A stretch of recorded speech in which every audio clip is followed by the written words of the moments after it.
think this one and this one. Yes. Rupanya nak angkat dia. Angkat dia. Jangan. Dia kaki dia. Dia nak masak. Ini okey. So. Okey. Ya. Ya. This one. Only. Katanya dengan tadi selesai. Nanti baru selesai. Okey. Dia Sikit dia salah dia. Salah jalan. Apa tu selesai? Tengok kilo dengan tu. Apa dia raincoat. Okey.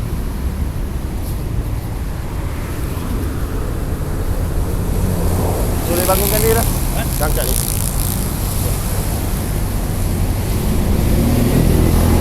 To up you and put it beside there. Okay? Can? Okay.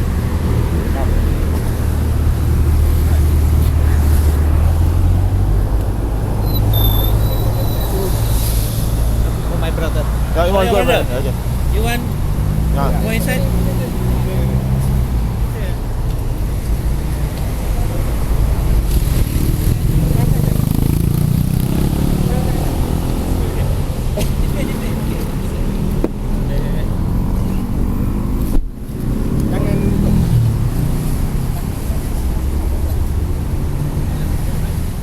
Cancel yang betul lah.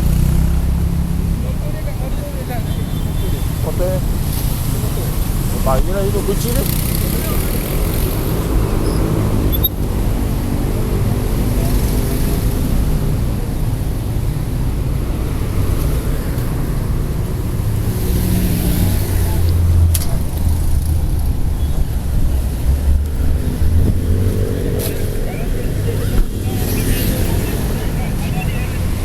Okey. Turun. Kan potong tu kan.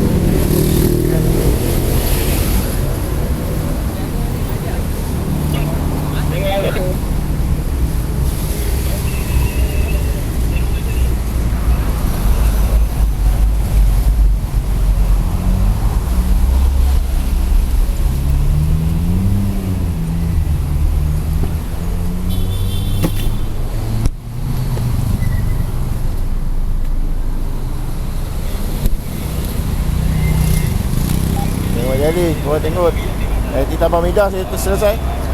Thank you. Bila 02 ada mesti hujan. Ya. Daripada 02 ada je mesti sidil. daripada malam tadi ya. Malam tadi kan hujan. Malam tadi hujan. Kan sambung pagi ni. Wah. Tu tengok pagi tadi. Aduh, dah MC ke dah kerja? Dah MC ke? Lepas tu selesai. LRT Tambang Medah ni selesai. Dia dapat sound dua. Selesai. Mana? Kilo sound dua. Kat sebelah mana? Sebelah tu. Ni U-turn yang dekat rem kat apa? Kat Altek weh. Kat Petron tu Petron, kan. Yang patah balik ni kat atas tu. Yang kat satu kedai mamak tu kat ni. Dekat atas pedas tu. Masak on. Dah masak on. Itu nombor kan? Hujan. Apa dia ni? Masak. Ada rumah ada. Masak ya, atas pedas. Masak pedas apa untuk location tu? Ada. Follow je lah. Follow. Follow saya. Okey.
Tukar lokasi. Nanti kita send location jap.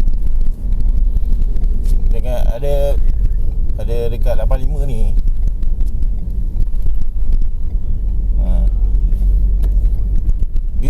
kedai asam pedas. Fejal pun ada ni, Fejal. Trafik dulu standby Kemalangan tu. Dia dekat asam pedas katanya. Tak, aku tengah ikut diorang ni.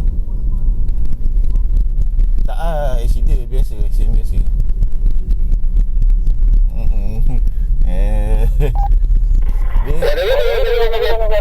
asam pedas tu. Nanti saya location. Sampai depan.